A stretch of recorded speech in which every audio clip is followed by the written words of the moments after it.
What's going on, guys, and welcome back to the channel. Today we're going to be doing a follow-up on I guess a double follow-up, because we did a follow-up on the tier list. Now we're doing a follow-up on the NFL postseason. So if you keep up with football at all, you know that we are coming into the Super Bowl, which if you watch the playoffs, you know that's going to be the Seahawks versus the Patriots.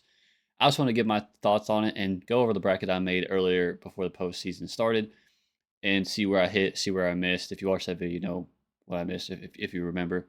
Got my Packers team hat on. As you know, I'm a big Packers fan. They're my team. Unfortunately, they got uh, beat by the Bears in the first round. It was a very that game had me very upset. Not gonna lie, it was a tough loss. It was a tough pill to swallow. Luckily, the Bears went on to lose against the Rams, which I had predicted in the before the postseason. But anyway, we're getting off track. Today, I want to mainly talk about the Super Bowl because last year I made a Super Bowl video too. This year I'm going to do the same. So we have the Seahawks and the Patriots, and man, I must say Drake May and the Patriots probably had one of the easiest rides I've ever seen to a Super Bowl. Like Jesus Christ, they had one of the historically easy schedule where they only played two opponents that had a winning record, which was the Pittsburgh Steelers, who they lost to, and the Bills, who they split games with because they're division rivals, obviously. So they had to play twice. Absolutely insane. Not a single other team on their fucking schedule had a winning record. On top of that, they only played three playoff teams, and one of those playoff teams was the Carolina Panthers, which I think they also lost to. I might be wrong on that, but they lost three games: one to the Bills, one to the Steelers, and one to other. No, it was the Raiders they lost to in Week 1, which don't really mean much because it's the first game of the fucking week season, so you're still working out the kinks, obviously. But yeah, they lost to the Raiders, they lost to the Steelers, and they split games with the Bills. Like I said, had a very soft, easy schedule, so they easily get the second seed. Then they proceed to play a Chargers unit, which literally had one of the worst offensive lines I've ever seen in a football game. Like, you ever look at the PFF ratings for these guys, and they were bottom five every one of them. And there was like the right guard or something or tackle was like fucking not even rated because he hadn't even played enough snaps to even have a rating. Like Jesus Christ, Justin Herbert, that poor man, already battling through a wrist or hand injury, and was just getting absolutely demolished in the fucking in the pocket, dude. The pockets would collapse. He had the rush. He couldn't throw a ball. I mean, it was a tough game and a game that the Patriots barely won, despite that fact. But obviously, those O line problems was just too much to bear. The injuries, and they ended up losing that game. Then they proceeded to play the Houston Texans, which had a really good defense. Actually, was if you saw my video, was my favorite to make it to the Super Bowl. They fucking C.J. Stroud just played terribly against the Steelers. Only won because of their defense, and then played terribly against the fucking Patriots defense, and just was complete. I've never seen a postseason collapse by a quarterback that bad. Like, that was fucking terrible. I've never like he could have easily thrown like 8 picks. They were almost all of his throws were just erratic, terrible. He fumbled a few times, if I remember. He was just playing downright awful, and his defense was still keeping him in the game, but it just was not enough. If any other quarterback, dude, if Jared motherfucking Stidham was fucking under center that day, I guarantee you the fucking Texans are winning that game because the Texans defense was playing out of their fucking minds that game. Like, I genuinely think, even though the Broncos were the number one defense in terms of yards allowed and points per game, I think the Texans defense is the best in the NFL at the end of the season. Like, they played lockdown all postseason, but unfortunately, C.J. Stroud just playing at his level that he was just, defense can't usually score points, unless they get a pick six, which they did against the Steelers, but we're not able to do against the Patriots. Then they proceed to go to play the Broncos in the conference championship, and Bo Nix is nowhere to be seen because during the fucking like the last play of the fucking game, he takes a knee to end the game against the Bills to center the it wasn't to end the game, but it was to center the field goal kicker, so it would be an easier field goal, so he don't have to be on the left hash. But while he was doing that and taking a knee, he fucking shattered or broke his ankle, fractured it, whatever, fractured his ankle, had to sit out for the conference championship. So they had to start Jared fucking Stidham, who hadn't started in a game since like 2023 or some shit, or 2022, 2021. It'd been a while since he's thrown an NFL snap or taking an NFL snap in a regular season game. And to be honest, I don't think he played terrible, but coming on with that much pressure and being someone who hasn't really played very much, like it was a very hard. It wasn't going to be a Nick Foles situation. Like it was a very hard situation to be put in as a backup, and obviously he made some mistakes, which was to be expected for someone of his coming out of a backup role. Had he had more time to prepare, maybe a couple more weeks, maybe if Bo Nix got injured in the divisional round, well, they probably wouldn't have made it this far anyway, but maybe. But if Bo Nix is in, they're not losing that. The Broncos are going to the Super Bowl if Bo Nix plays. And I know it has to be so fucking frustrating as a Broncos fan. I'm not a Broncos fan, but like, if for Broncos fans, that gotta be so fucking frustrating. Like, Jesus Christ. To lose because your starting quarterback fractured his ankle, not like scrambling or anything or trying to make a play. It was literally kneeling the ball and he fractured his ankle. That is absolutely crazy. But yeah, just had a absolutely like crazy run for the Patriots to just make their way to the Super Bowl and have a chance to win the most Super Bowls out of any team in the NFL with 7.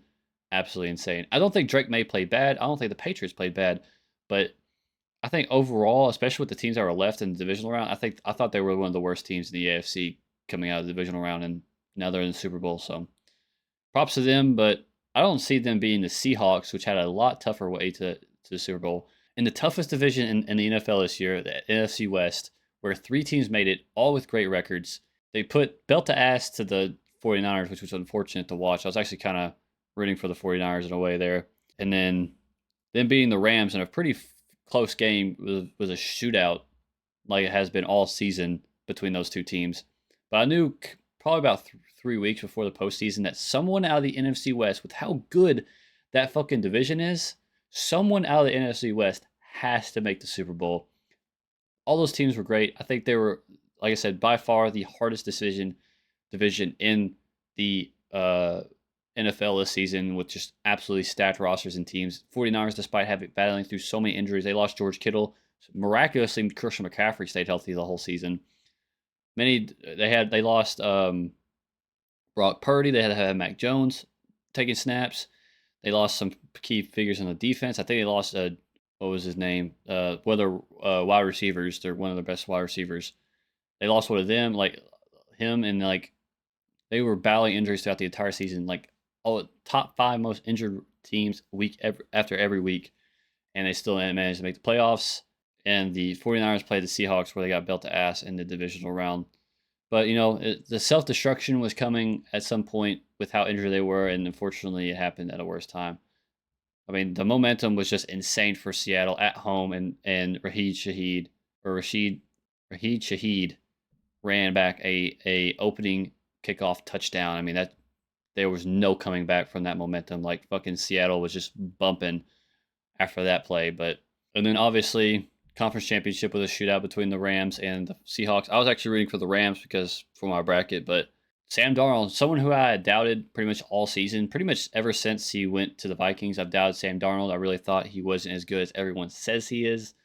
But I ain't gonna lie. Despite how prone he is to throwing interceptions, he balled out this postseason. I gotta give him credit. I'm no longer a Sam Darnold hater or doubter.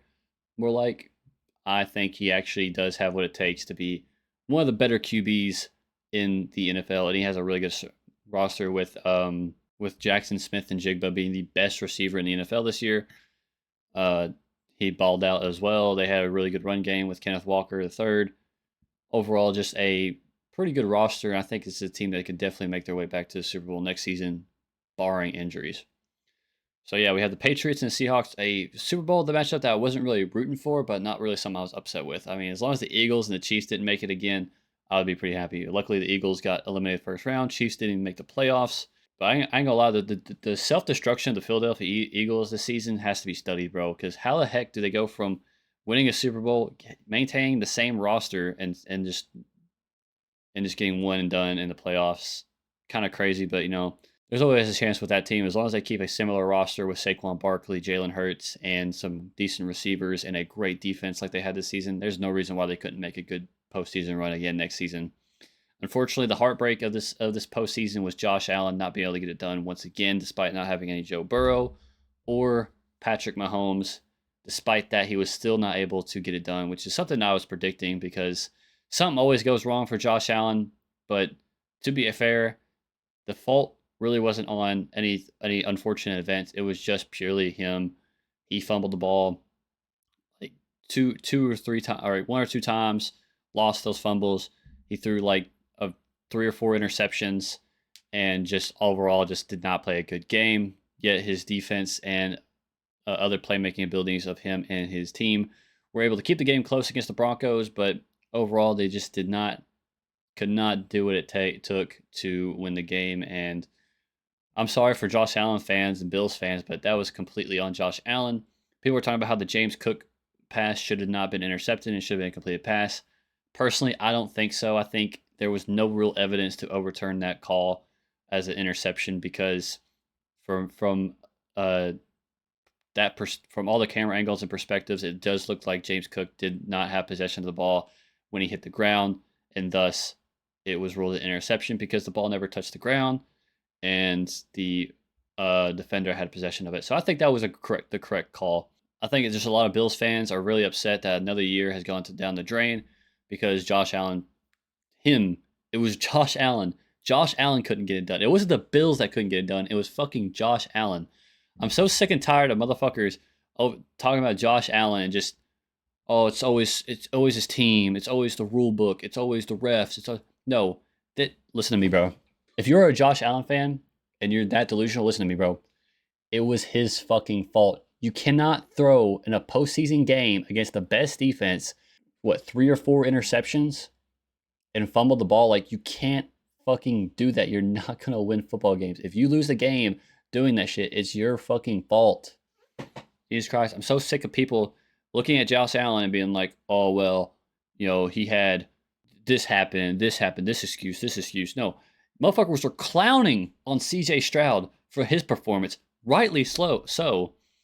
But motherfuckers want to see what Josh Allen did at his performance and are like, well, if this didn't happen, his receivers didn't catch the pass. Like, no, bro. Both performances were terrible, and Josh Allen is 100% at fault for not winning that postseason game. It sucks. I was really rooting for the Bills. The Bills are, that whole franchise has had heartbreak for so fucking long. I was really rooting for Josh Allen to finally get it done, but it's always something. But this time, it was his fault that they lost that game, ultimately. And if they would have won that game, they're probably going to the Super Bowl for the first time since like the fucking 90s. So, but yeah, really tragic. That was definitely the sad story. Obviously, I was pretty upset that the Packers lost, but I'm pretty used to it at this point.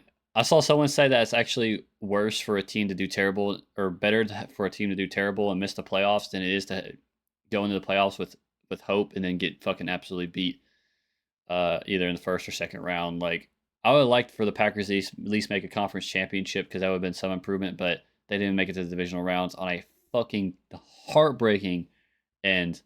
I would give my props to Caleb Williams, man. Despite his stats, he does make some actually like insane fucking throws, and if he can just make better reads and throw more completions, he would definitely be a top 5 quarterback next season. Like, his scrambling ability and ability to avoid pressure and sacks is absolutely like insane. Like, there's people who have good scrambling ability and speed, but Caleb Williams just has some crazy elusiveness, which is actually insane.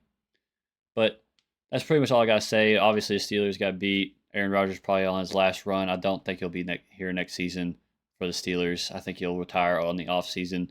Carolina, we weren't really expecting too much from them, to be honest. They were kind of like the worst team in the postseason. They did put up a pretty decent fight against the Rams, who they actually beat earlier in the season, which is kind of crazy. Yeah, the Broncos probably would be in the Super Bowl if it wasn't for the fact that Bo Nix got hurt. The Patriots had a fucking pretty easy road to their postseason, to the Super Bowl. So, but yeah, we're going to look at one more thing. I want to look at my bracket real fast and kind of go over what I missed with and what I actually hit with, which I only messed up 3 games, which is kind of crazy considering how like up in the air I feel like this postseason was. But we're going to switch views here. So here's my bracket. The games we got wrong was I had the Texans beating the Patriots. Obviously, the Patriots won that game, and I had the Broncos losing to whatever team whoever came out of this. which I was right with, except it was the Patriots. The game I got wrong here was I had the Packers beating the Bears, and I had the Packers or whoever won this game, whoever got to this point, losing to the Seahawks, which I was right with. These two games were right, except I didn't have I had the 49ers playing the Rams instead of the 49ers playing the Seahawks. And then I got this game wrong, which I had the Seahawks losing in the conference championship to the Rams. Obviously, that did not come to fruition, and the Rams made it to their Super Bowl. I'm saying my predictions for who's going to win the Super Bowl is I'm saying it's going to be the Seahawks. And I feel like this could get ugly. Honestly, I really do feel like the Seahawks are the significantly better team. Like I've been down the Patriots all postseason. I feel like they got really lucky. I feel like once they face a real team with a good defense and Sam Darnold playing at a high level, I don't think they're going to be able to keep up. I think it could get pretty ugly pretty fast. But if it is a good game, then I'll fucking I'll admit that maybe I have no ball knowledge at all because anyway, yeah, like I said, I got the whole first round of the AFC right. I got these matchups spot on. I had this matchup spot on. This one is the only one I got wrong, and then this is the only game in the division or the wild card round I got wrong, and then these games I got right. I had the Seahawks winning. I had the Rams winning. That is my playoff bracket. I got 3 games wrong. My predictions is like I said, I'm gonna have the Seahawks winning, and I think it's gonna be a pretty dominant victory. I don't think it's gonna be a very entertaining Super Bowl personally, but yeah, man, that's about all I have to say about the recap of the postseason, the 2026, 2025, 2026 season playoffs. It was a good season. Definitely a good one. I really was hoping the Packers would go all the way. I feel like with their roster they had the ability to, but unfortunately Micah Parsons got hurt and a lot of other injuries occurred. And despite playing a good game, a lot of people want to put the blame on Jordan Love because he didn't put up any points in the fourth quarter, or the second half. And I think it's just the same problem that it's always been, and it's that the Packers have had defensive woes the entire time I've been watching them. Like they've always had like mid to low tier fucking defenses every year, and this was no exception. Giving up 21 points in the fourth, yeah, they only put up a measly 6, but honestly, the receivers were having a hard time catching the ball and weren't making any plays after the catch. I mean, overall, Jordan Love made zero interceptions, 4 touchdowns, and had 300 yards. I mean, you can't knock him for that. That was a really good performance. Just wasn't enough for. I think it was enough if the defense could get some stops, but they couldn't get some stops. And obviously, Caleb Williams, Iceman, did what he did in the fourth quarter, and they got one and done, or just a first round exit. Sucks, but I guess I kind of expected with the Packers. I mean, it's like every year they go and they play in January and they lose. But this one was especially heartbreaking because it was the Bears. The Bears fans kept talking smack. I was like, fuck, let's please beat these fucking Bears. And we were not able to do it. Or they were not able to do it. I wasn't there. But another weird fact about that game is that the last time the Packers had lost to the Bears in the postseason was back in 1941 or 4.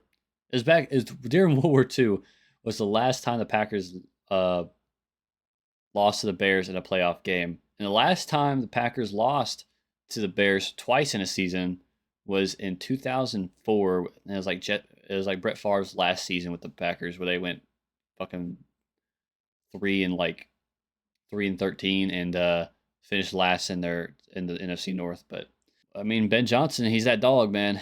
I can definitely see the Bears going a lot further in his next season, especially if Caleb Williams keeps performing at a high level in the fourth quarter, especially. I mean, he had all kinds of fourth quarter comebacks. But anyway, I'm rambling on. This is all I really want to talk about. I want to talk about the Super Bowl, talk about the postseason, all that.